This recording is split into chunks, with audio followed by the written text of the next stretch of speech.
You are not stuck. You're just not choosing. First time I heard this was during a coaching session with my mentor. And I was just explaining all the things that were going on in my life, a situation with a girl I was dating that didn't go anywhere, some slower progress in my business, and I just felt stuck. And those words that I said in the beginning is exactly what my mentor said. She said, "You are not stuck, Christoph. You're just not choosing." And it was true. There's a lot of things in our lives, and you can think together with me during this video, areas in our lives and in yours where we're not fully choosing to go into something all in, fully, or not. Like having that hell yes or hell no feeling. And there's a lot of in between that's going on in our lives, like the gray area, the 7 out of 10s in our lives. And that's exactly what was happening with me. But I was not doing anything about them. I was not choosing consciously and powerfully in my life. So that's a beautiful direction we can go into today. And that is one of choice and choosing in our lives. Now, when we are in certain situations and things are not fully working, well, when that's the case, we find ourselves at a crossroads, right? We find ourselves at a crossroads, and here you can see the beautiful stick man I just drew, and that represents us when we are feeling that stuckness. All right. Now, what are the different directions we can go into when we are in a situation that's not fully working and we would love to change? We want to bring change into a partnership, a relationship, maybe our business, you name it. Now, there are 4 different roads in the crossroads. And the first one, which is also the one that most people take, is we complain. We can complain about the situation. We can talk and analyze the situation through. But what happens? We're still in our minds and not in reality. So we're not actually doing anything. We are complaining about it. Now, why do we complain as human beings?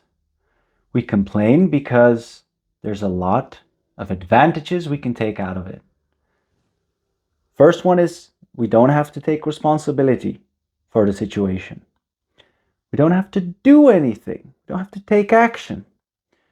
We can be right as well. When we complain about Suzanne not really showing up in the relationship and it's not going well, guess what? You don't have to do anything and you can be right. It's Suzanne and not the other, and not me. What comes with that is finger pointing as well. I am right, the other is wrong.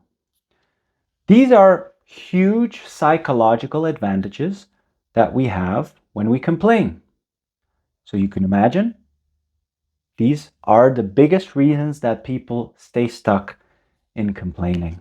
Now, obviously, within yourself, it's comfortable, but it doesn't make your life any better.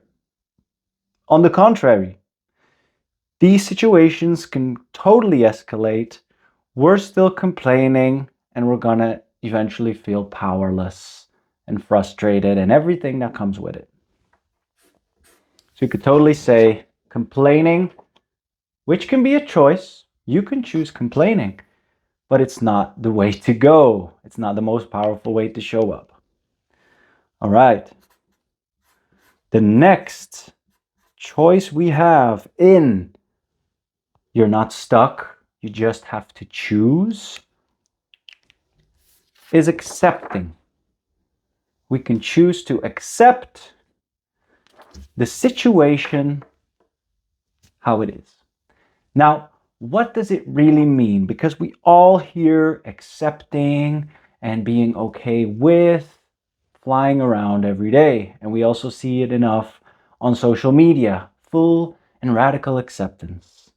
Well, the most beautiful way of explaining I heard is being okay with what is and being okay with what isn't. That is true acceptance. So this could mean accepting your partner for who he or she is and for who she or he is not. And that's a big one, right? We don't want to change. We don't want to influence. We are accepting. This is a choice. And if you do, you cannot accept and at the same time be like, I had to accept it and blah, blah, blah, blah. That's not accepting. There's still a little bit of complaining in there. So either you accept fully or you don't. This is an option and it could bring back your power.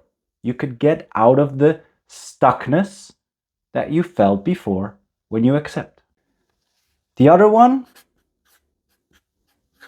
what could it be? What could this one be? It is action. So of all the different routes, this one is the third one. Next to complain, accept, we have action. And action can be done or taken in so many ways. We can have that difficult conversation that we have put off for so long because we didn't want to feel, that discomfort or have that confrontation, right? We can choose to take action in our business. Maybe we have to fire someone. Maybe we have to completely rethink our marketing and so on.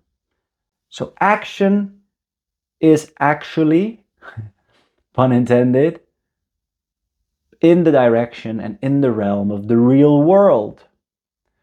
Action doesn't happen in our minds. Action happens in the real world. My coach also told me like, hey, Christoph, you're not doing anything. You just think you are. You are living in la la land, is what I heard. And it was confrontational, but it's really true sometimes. We think we're doing something, but we're not.